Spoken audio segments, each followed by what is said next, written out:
How's everybody doing this week? Lucas Haneman here, and welcome to an Epiphone ES339 Pro edition of Guitar Tone Tuesday. I hope you guys are having a very good week this week. I certainly am, and I'm having fun playing this guitar, which I'm borrowing from a friend of mine for the week. It's really, really cool, and it basically plays itself. The 339 is based off of the 335. The 335 came out in the year 1958, and it's been an extremely popular guitar ever since. Now, the 339, as created by Gibson, came out in the year 2007. And in my opinion, it is one of the most practical innovations in, mass-produced guitar culture in the last many, many years. Because if you are like myself and you're not an extremely tall person, I'm not short, but I'm not tall. I'm about 5'9", 5'10". This guitar is perfect. It literally fits you perfectly. It feels very similar to holding like a Strat in your lap or something like that. It's around that same size, even similar to a Les Paul. It's a lot smaller than a 335. This guitar is only 14 inches across the lower bout, whereas a 335, if I grab one here, this is an Orville 335. Oh, it's big, it's heavy, it's much larger, as you can see. I'll just get it in frame here. Big, big, big guitar, right? Kind of the B.B. King guitar. Now this obviously is much smaller, but again, for me, as someone who is kind of my stature, I think this guitar looks better on a player of my size. My wife always says, oh, don't play a huge guitar because it looks silly on you, unless you're standing up. So I must listen to my wife when it comes to certain things like that regarding guitars. But hey, she supports my horrible guitar addiction, so I will not complain. So this guitar has a 24.75-inch scale length, just like the ES335. It has a poplar maple laminate construction, just like a 335. It has a mahogany center block down the center, just like a 335. And it is just a wonderful instrument. And because this is an Epiphone version, a licensed version of a Gibson copy, it only costs you about $699 in Canada in the year 2020. Although I know you can find it for even a better price. I've seen these go brand new for around $600 or so, sometimes even in the $500 range if you're lucky.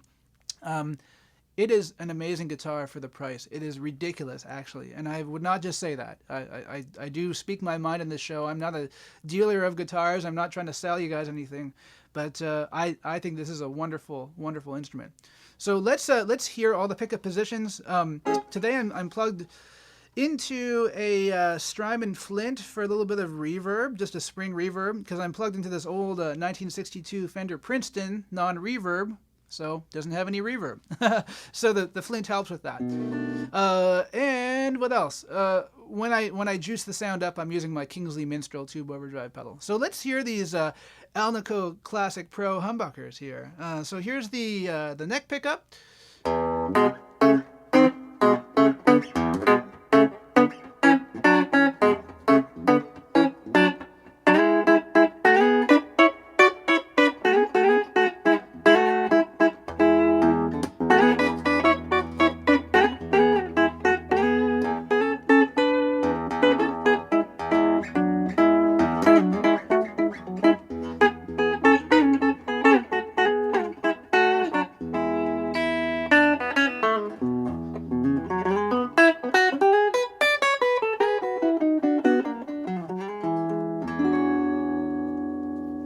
Let's hear the two pickups together, which I find is amazing for the funky thing.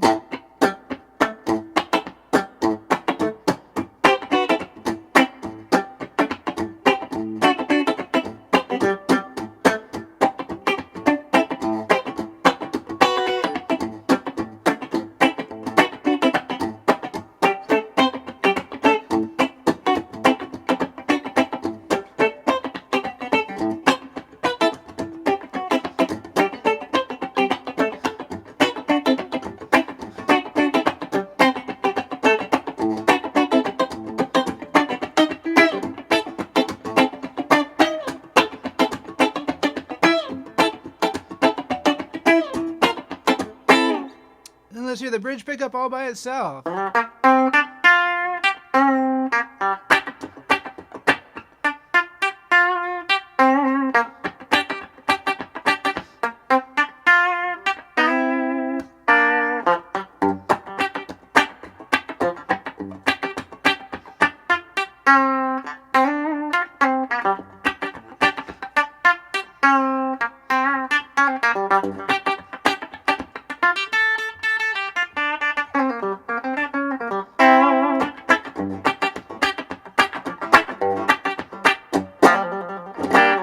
So, these pickups sound very good clean. Sometimes humbuckers don't sound great clean. I find, though, if the pickups are good, these are great, then the guitar sounds amazing clean, especially in a semi-hollow body guitar like this. I find that they've got a little bit more air, as I like to say, than a solid body guitar with humbuckers. And I find that the humbuckers really bode well in this kind of semi-hollow body type guitar. Let's hear it now with a flat pick and with some distortion. Here we go.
Great sustain, great resonance, and is it still in tune?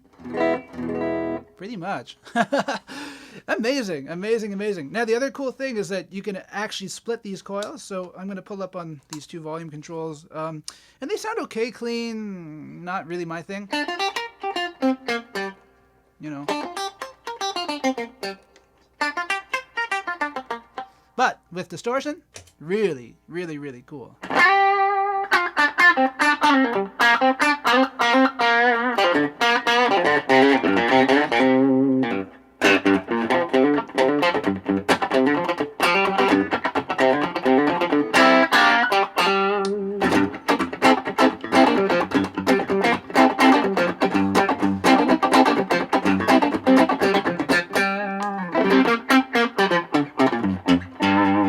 You know, you can get that kind of funky thing.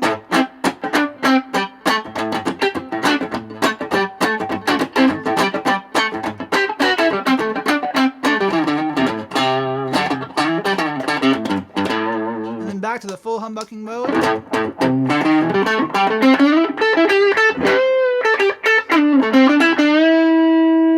I'm going to show you guys the tone controls. Here's the tone controls down.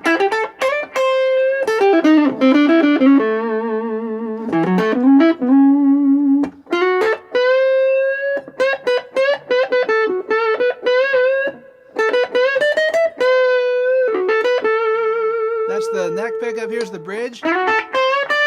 Oh, with the tone control down.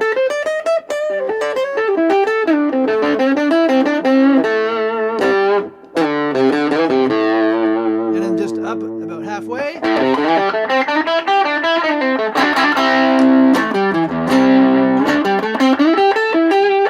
up all the way now.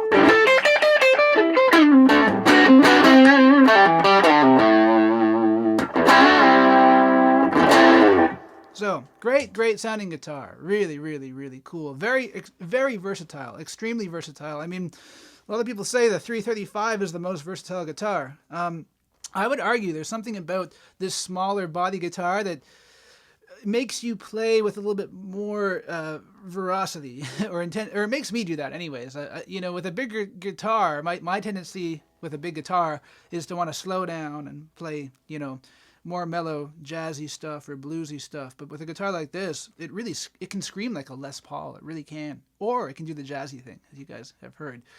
Let's talk about some things that I would change about this guitar if I could. On the headstock end of things, I would probably make it a little bit shorter. I tried to fit this guitar in a standard gig bag, and the body fits fine, but the headstock is getting very close to the edge. That being said, one thing I like about Epiphone over Gibson is the headstock angle. It's less severe.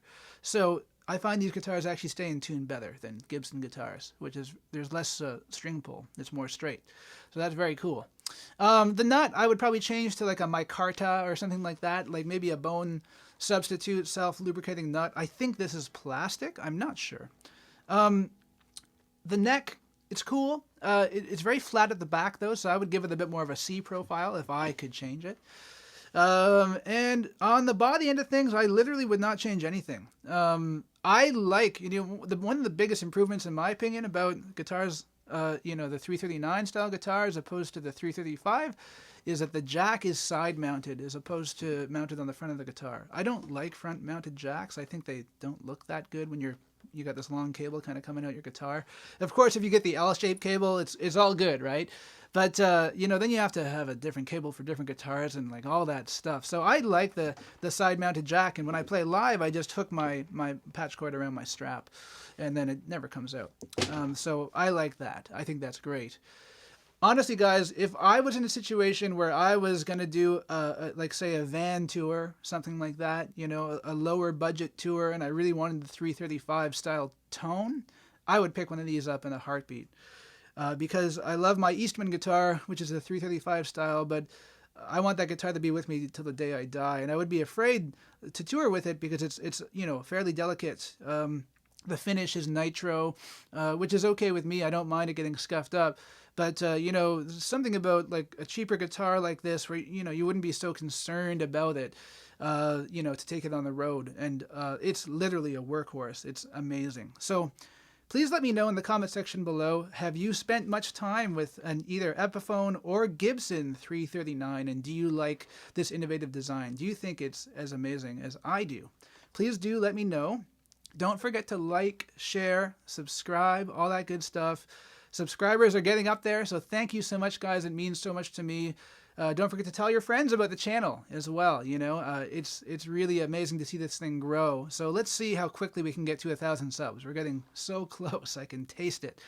All right, guys, that's about it for this week. We will see everybody again next Tuesday.